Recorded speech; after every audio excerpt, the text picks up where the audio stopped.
So, one thing I want to talk about today, which I thought was absolutely phenomenal, was the PlayStation 3 and how it all like crashed and burned. So, if anyone, obviously, people that grew up in the time frame knew exactly what happened. The PlayStation 3 released in, I believe, 2006, and this particular system was $600. Okay, now Sony claimed that their fans would buy it because they were riding the high of the PlayStation 2. Everyone still had the PlayStation 2 at the time, so they were like, "Yeah, they'll jump on the PlayStation 3. They'll pay $600, and they're willing to do it." Well, that's not what happened. PlayStation 3 stuck to their guns, and Xbox 360, Xbox, they started making a ton of money off of it because no one could afford a PlayStation 3. And then Nintendo jumped in with the Wii and just blew everybody out the water, and no one was buying PlayStation 3s. And that led to some pretty interesting scenarios. For example, Dynasty Warriors 6. Dynasty Warriors 6 was a PlayStation 3 exclusive when it originally dropped back during the time, and they did so bad they had to port it over to the Xbox to make some sales. And the exact same thing happened to Square Enix's Final Fantasy 13. Final Fantasy 13 started off as a PlayStation 3 exclusive only, but due to lack of sales and lack of investment and lack of foreign buyers and whatnot, they switched it over to the Xbox 360 as well. And it's really interesting because this pattern is very common with Japanese companies, where they think that their foreign fans are willing to invest in things because of name brand alone. And I say that because, say for example, Nintendo. Super Nintendo was extremely good, and then they refused to change the formula, and they kind of screwed over a lot of their developers and whatnot. And a lot of people switched over to PlayStation, and they literally thought that they would buy the Nintendo 64 because it was just Nintendo, which is interesting because that mentality didn't work, and the Nintendo 64 underperformed the PlayStation dramatically,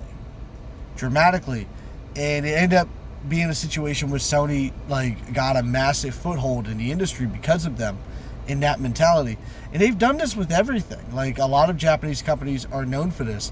And a very recent example is Koei Tecmo did it for Dynasty Warriors.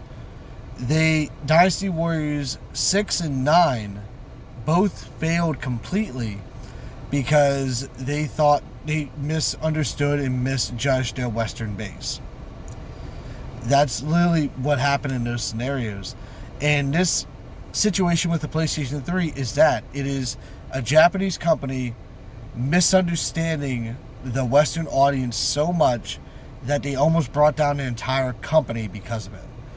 And it's really, really neat because nowadays, in hindsight, you could pick up a copy of Final Fantasy 13 on the Xbox 360 if you wanted to, not realizing that this was only intended for the PlayStation 3 as an exclusive, but the exclusive did so bad because the system had little to no sales based on bad management. And the same thing can be said for Dynasty Warriors 6. And it's really interesting because Dynasty Warriors 5 was a massive success. And to see Dynasty Warriors 6 flop, all because of another decision by a different company, is really interesting. And it really makes you wonder why Japanese companies keep trying to make exclusives with other Japanese companies, knowing that that's a risk, because they keep having it happen to them. The PlayStation 5 is a good example of the exact same risk. A lot of people just did PlayStation 5 exclusives, and that's why Final Fantasy 16 did really bad in sales. It's not like they did this before with Final Fantasy 13. It's not like Square Enix would have learned from this experience But they decide to repeat it again, and then they act all shocked whenever they do their shareholder meetings, talking about, oh, we thought it would do better. We thought it would do better, so we put it on the most expensive system that has the lowest foreign base, and then we're shocked by it. I don't know what to say. I'm really baffled that some of these companies do this, and they act all shocked about it. Because Nintendo is doing it right now with the Switch 2. They increased the price dramatically, they increased the games dramatically, and then in about 2-3 years, they're gonna be putting out statements talking about they're shocked that the Western audience didn't buy $90 Mario Kart. They're gonna be shocked by this because Sony's PlayStation 3 and Nintendo 64 did not show us that this is gonna happen every single time, over and over and over again. And it's always the Japanese companies that do it.